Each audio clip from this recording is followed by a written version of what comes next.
Hello student, मैं एकता सिंह आप सभी का ज्ञान चेतना चैनल में बहुत बहुत स्वागत करती हूँ। आज के इस टॉपिक में हम प्राचीन भारत के कवियों और उनके लेखक कवि और उनसे संबंधित जो भी पुस्तकें हैं उनके बारे में, यानी महाकाव्य, नाटक जो भी उन्होंने उस समय लिखे गए हैं उसके बारे में हम यहाँ पर डिस्कस करें। तो आज का यहाँ पर टॉपिक हो जाएगा हमारा अश्वघोष। अश्वघोष के बारे में देखेंगे, बहुत ही इंटरेस्टिंग है। बौद्ध धर्म से संबंधित इन्होंने संस्कृत भाषा में लिखे गए हैं। इनके 3 ग्रंथ हैं, तो इन सब के बारे में आज हम देखने वाले हैं। तो शुरू करते हैं। सबसे पहले अश्वघोष किसके दरबार में था, ये बहुत इंपॉर्टेंट है और एग्जाम में तो कईयों बार यहाँ पर से सवाल पूछा गया। तो कनिष्क के प्रथम 78 ईस्वी का जो कनिष्क प्रथम था उसके समय में थे, राज्यसभा में निवास करते थे।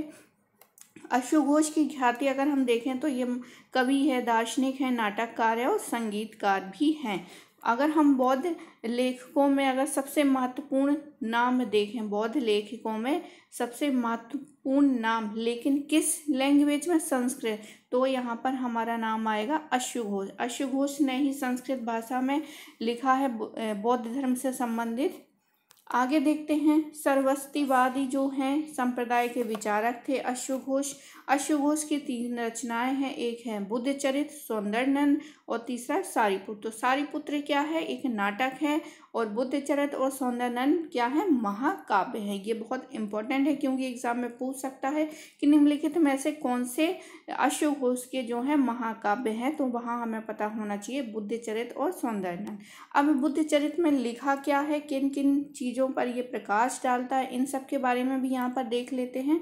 इसमें 28 सर्ग हैं किंतु हमें 17 ही प्राप्त होते हैं, लेकिन 13 और 14 जो हैं इसमें प्रमाणिक माने गए हैं। तो प्रमाणिक 13 और 14 हैं, 17 हमें उपलब्ध हैं, और जो टोटल है तो टोटल तो यहाँ पर 28 सर्ग हैं। इसमें गौतम बुद्ध के जीवन का सरल और सरस विवरण प्राप्त होता है। ठीक है, यहाँ तक। अब इसमें किन किन चीज़ों का और महत्वपूर्ण जो एग्ज़ाम की दृष्टि से इम्पोर्टेंट है कि बुद्ध के गर्भस्थ होने प्रारंभ मतलब होने से जो है इसकी जानकारी मिलती है। बुद्ध के गर्भस्थ होने से प्रारंभ होता है। ठीक है, मतलब ये ग्रंथ जो है बुद्ध के जब गर्भ में बुद्ध आते हैं, बुद्ध भगवान, वहाँ से ये प्रारंभ होता है।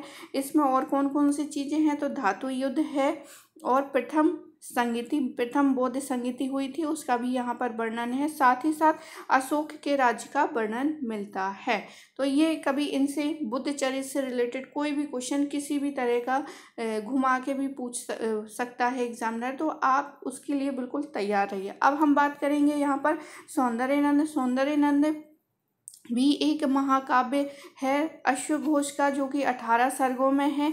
इसमें बुद्ध के सौतेले भाई सुंदरनंद के उनके प्रभाव में आकर सांसारिक विषय भोगों को त्यागने, मतलब उनकी जो भी सांसारिक चीज़ें हैं, सांसारिक भौतिक मतलब जो चीज़ें दिखाई देती हैं जैसे रुपया, पैसा, धन दौलत, ये सारी चीज़ें जो है उन्होंने त्याग दी थी और प्रवज्ञा ग्रहण करने का काव्यात्मक ढंग से प्रस्तुत किया गया है। मतलब यहाँ पर ये है कि उनका जो सौतेला भाई था एक सुंदरनंद, उसका नाम था सुंदरनंद, तो उसका क्या है, उसने भौतिक जगत को छोड़कर प्रवज्ञा ग्रहण कर लिया था, यानी बुद्ध की जो शिक्षाएं हैं उसने उसको ग्रहण कर लिया था।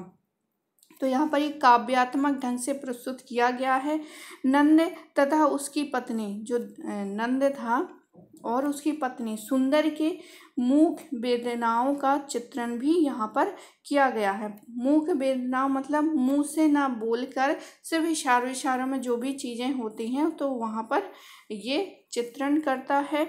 बुद्ध के उपदेशों को सुंदर एवं सरल भाषा में अंकित करने में अश्वघोष यहाँ पर क्या हो जाते हैं, सफल हो जाते हैं। तो यहाँ पर क्या है, 2 चीज़ें इंपॉर्टेंट है। एक तो यहाँ जो उनका सौतेला भाई है सुंदरनंद, उसके बारे में जानकारी मिलती है, और फिर दूसरा जो नंद है और उसकी पत्नी, उसके बारे में यहाँ पर वर्णन मिलता है।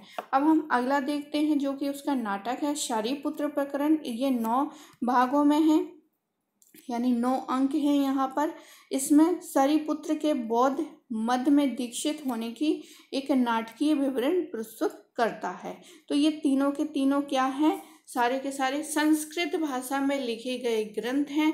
2 महाकाव्य हैं और जो शारिपुत्र हैं वो नाटक है। तो ये रहा अश्व घोष का। आई होप आपको ये वीडियो पसंद आया होगा। पसंद आया हो तो प्लीज़ शेयर करें, सब्सक्राइब करें। मिलते हैं एक और अगले वीडियो में। जब तक के लिए आप सभी का बहुत बहुत धन्यवाद।